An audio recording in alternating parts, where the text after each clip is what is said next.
story here. Tesla stock nosedives, wiping out $700 billion in gains since Trump's election. Tesla stock tumbled, with shares dropping 4.6%, a partial rebound. The Trump bump faded as stocks fell 28% in a month and 32% since January 1st. Adam Serhan, founder of 50 Park Investments, told Bloomberg the bet on Tesla's shares soaring due to Musk's political involvement has not worked out thus far. Investors who initially anticipated massive benefits from Musk's political involvement got too excited, and now cooler heads are prevailing. Thoughts, Tom? So when you look at everything from Bitcoin to the market, markets move based on facts plus future sentiment. Facts, earnings reports, unemployment reports, the amount of billions that have actually gone into Bitcoin in a given week. Those are facts. Then we have sentiment, the future sentiment. What do we think about the future? Well, right now, since November, the sentiment on consumers has been razor thin. What do we know? Because credit cards went up to $1.3 trillion balance and BNPL delinquencies jumped up. So everybody goes, oh, crap. It doesn't look like the consumer is going to be spending much in Q1. They're tapped out. So that was a forward sentiment people concerned about. And then comes this waves of sentiment on the tariffs. Some of the tariffs were small. And as I was saying, hey, remember, they're tactics, not taxes. Well, some of these tactics are taking a while to kick in. Canada stepped up and threw some tariffs at China, and China said, oh, you small child, and threw 100% tariffs back at Canada, showing that that's an unequal fight. Because China is going to say, get off my lawn with your little dog, right? That's what China is telling Canada. So right now we have a big shift in sentiment. So the forward sentiment, PBD, if the market is concerned, right now there is less of a percent of investor dollars in Mag 7 than there was 5 months ago.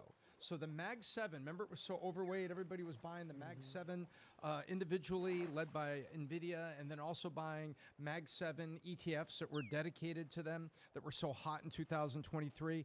Well, all of that is pulled back, and there's a shift in sentiment and investment right now, led by, check this out. I looked up last night. There is now the survey of governors thinking there's a 50-50 chance of a rate cut in May. But we don't have unemployment figures. We don't have GDP figures. We don't have anything yet that normally would make Jerome Powell, who 2 weeks ago said, I don't think there's going to be cuts. I think it's going to be kind of level for a while, and we got to let this shake out. Well, now the sentiment marker on interest rates is even 50-50 for a cut in May. Thinking that we're going to get bad news in mid-April in 5 weeks when we get first quarter reports. But right now, this is sentiment. And the sentiment was led yesterday by one simple interview. Donald Trump saying, I don't rule out a recession. When he said those words yesterday, what he's saying is, and Howard Lutnick, our Secretary of Commerce, ran to the microphone and said, whoa, I don't think there's going to be a recession at all. I don't think so at all. After Trump said that, he's jumped trying to calm Rob, do you have that clip? Yeah, he's trying do to you have the clip of Trump saying, rule out a recession? Yes, I can find that. I have Howard Lutnick right here on MSNBC talking about the odds. Did he say this after Trump's comments? I think Lutnick was on the weekend, and it was Trump's interview on Monday. Yes, because this is Meet the Press. So this is Sunday. He went first, then Trump went. Yes. Okay, let's watch this first. Go for it. Anybody who bets against Donald Trump, it's like the same people who thought Donald Trump wasn't a winner a year ago. Donald Trump is a winner. He's going to win for the American people. That's just the way it's going to be. There's going to be no recession in America. What there's going to be is global tariffs are going to come down because President Trump has said, you want to charge us 100%? We're going to charge you 100%. And you know what they say? They say, no, don't charge us 100%. We'll bring ours down. We'll unleash America out to the world, grow our economy in a way we've never grown before. You are going to see over the next 2 years the greatest set of growth coming from America as Americans. You saw it, 1.3 trillion of new investment coming in America.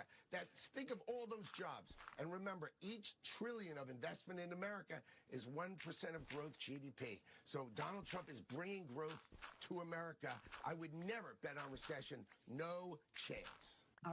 So what Lutnick is saying, the minute everybody else blinks on tariffs, the markets are going to shift. second quarter, third quarter, you're going to see huge economic growth. And for every trillion that we get of new growth, it's 1% of GDP. That's Lutnick, our Secretary of Commerce, saying it's ugly right now, but soon as the world blinks on tariffs, the market's just going to flip back the other way. Did he upset you? Did Howard upset you? No, I Why think... do you call him Lutnick? It's Lutnick. Oh. Is it like Don Lutnick. Lemon, Like a Don Lutnick. Lamont? You know you messed up. You know, People he is keep correcting upset. gringos, By the way, buddy. Lutnick, Sorry about Howard, that. he's just upset with you a little bit. Rob, can you play the clip of the president saying recession? Possibly play this clip. Go for it. This is with Maria Bartiromo, where he talks about he doesn't like to predict things like that. Okay, let's see what he has to say. And I want to ask you about Ukraine and the blow up the other day with Zelensky. Let me stay on the economy for a moment because there are rising worries about a slowdown. You've got the Atlanta Federal Reserve saying we're going to have a contraction in the first quarter. Look, I know that you inherited a mess, and you said that the other night. I've only been here, but for are you expecting a recession this year? I hate to predict things like that. There is a period of transition because what we're doing is very big. We're bringing wealth back to America. That's a big thing. He's right. And there are always periods of, it takes a little time. It takes a little time. But I think it should be great for us. I mean, I think it should be great. It's going to be great ultimately for the farmer. You know, don't forget, I made... Okay, so first of all, I just want to make sure when video's playing, don't comment. Okay, so just keep that part in mind. So you know what I like about what he just said right there, that he's right about. And then Adam, I'm coming to you. So you know what's the biggest thing with negotiation? Whenever you're negotiating, what Lutnick said, I actually don't like. And I'll say why. If I'm Trump, I would say, what are you doing? Why are you saying that? Because he's saying that it's a tactic that they're eventually going to come to us. So what that means in negotiation is that you're eventually going to what? Give in, right? Okay. So who wins in negotiation? Who wins in a negotiation? You know, in a negotiation, leverage matters. What else matters? Whoever is willing to walk away from the deal. What else matters? Whoever has the most patience. If you read the book, Art of the Deal, there were certain deals that he waited God knows how long, where he was patient until he got paid premium, okay, as a negotiator. So I love the fact that he says, look, when you're trying to make a transition the way we are, we're going to go through something. Some things are going to be nasty. If you're trying to truly put reciprocal tariffs on people that are putting 25, 50, 70, and 100% on us, we got to go through the pain for you to lower the prices. That's going to be painful. I do think the market could take a hit as you're going through that process until they give in. How long that takes, I don't know, but I don't think he's off with what he's saying. Is this gonna affect the? Because I mean, think about it. We always talk about Trump has his 4 years, guys, and he's done, right? How much of this, especially if this starts to creep up in these 2 years, affects the midterms? A lot. A lot. Right? So that's his timeline. I wrote here, you can only be as patient as the midterms. Yep. He knows what he's playing with. By the way, if you look at numbers with job cuts, Yep. U.S. job cuts surged 245% in February on federal government layoffs. Rob, if you got a clip on that one here, 245%. So if job cuts are up 245, a Challenger Gary Christmas report revealed planned job cuts surged 245% in February to 172,000 jobs last month. That's the highest level since July of 2020. We know what happened in July of 2020? COVID. That's July of 2020 when the economy was reeling from restrictions related to COVID pandemic and the highest total for February since Great Recession of 2009. We're talking since Great Recession of 2009, that's 16 years. With federal government layoffs under President Trump's administration driving the surge, including 62,000 announced job cuts across 7 federal agencies. As Andrew Challenger noted, the government has laid off roughly 62,000 workers in the first 2 months, a 41,311% increase compared to a year ago. Let me say that one more time. A 41,311% increase compared to a year ago, which means the last year, only 3 people got laid off, if you really think about how that number works. Okay, Sure. Whatever the number, it's a small number. So It's an Tom, important point there. If you take out the government layoffs and look at the layoffs in American industry, Yeah. American retail, or wherever, the layoffs are actually at par, right? The economy hasn't really reacted yet. Nothing major has happened.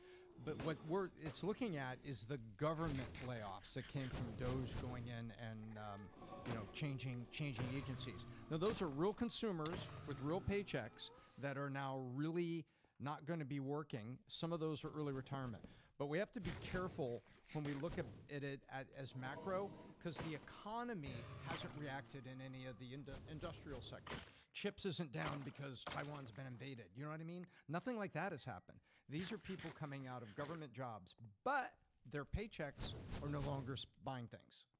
Yeah. So if all of a sudden you see things with cost of living, which is still a problem he's been dealing with, because that's not on him. That came from previous administration. Hanging at 3%. That's right. Hanging at 3%. If all of a sudden this affects unemployment, which we'll see what the numbers are going to look like there, if it forces interest rates to be lowered, if people are not making money, if the prices are high, if the people are losing money, very, very quickly people will be sounding alarm on that. And if we tap into the recession, in order to make that drastic of a change that they want to make to the way we do things, a risk of a recession should be on the table. It's just the reality of it. If you're trying to make that drastic of a shift, the risk is recession. That's the risk. I hate to say it. Adam. Well, if you just look at the markets, buckle your seatbelt, brace for impact, because we're in for a rough landing. We've talked about this soft landing concept with the economy, what's going on with inflation, what's going on with the markets. I mean, if you just look at the markets alone, we're negative since Trump took office. There's an image right here that's on the Wall Street Journal. Wall Street fears Trump will wreck the soft landing. So Trump, the first time he took office, they were like, the economy's going to tank. It's going to be a recession. The market boomed. I mean, here's an image right here. In the first 2 months that Trump has taken office, it went up big time like a rocket. Bitcoin went to over 100. S&P all-time high. Dow all-time high. Boom. Crash landing. So what Trump needs to convey is, look, guys, brace for impact, because if you're looking at the markets, it's not going to look too pretty for a while. Quote unquote, he said, there will be a period transition. Well, what we're doing is very big. What we have to do is build a strong country. You can't really watch the stock market. So what he's saying is this. There's a difference between Wall Street and Main Street. We all know that. Only 50% of Americans own stock or in the stock market. I think more should take their suggestion. But Main Street is looking at this. They're looking at the tariffs. They're looking at what's going on with the markets. Inflation is still hovering around 3%. They haven't gotten to their 2% number. But what's the definition of a recession? We learned this during Joe Biden administration. It's 2 consecutive quarters of negative GDP. What he's saying is like, buddy, it's been 45 days. Don't necessarily pay attention to the markets. Let's see where we go with this. But if you're, like, for instance, I just sat with my mother the other day, who's 74 years old. I love you, Mom. And we went over her retirement planning. And thank God she has a son that knows what she's doing, because if not, this woman's clueless. And I love you, Mom. But if you're a retiree, you need to make sure that you're out of risky asset classes. You need to have a vast percentage of your asset allocation into bonds, into cash derivatives, into CDs.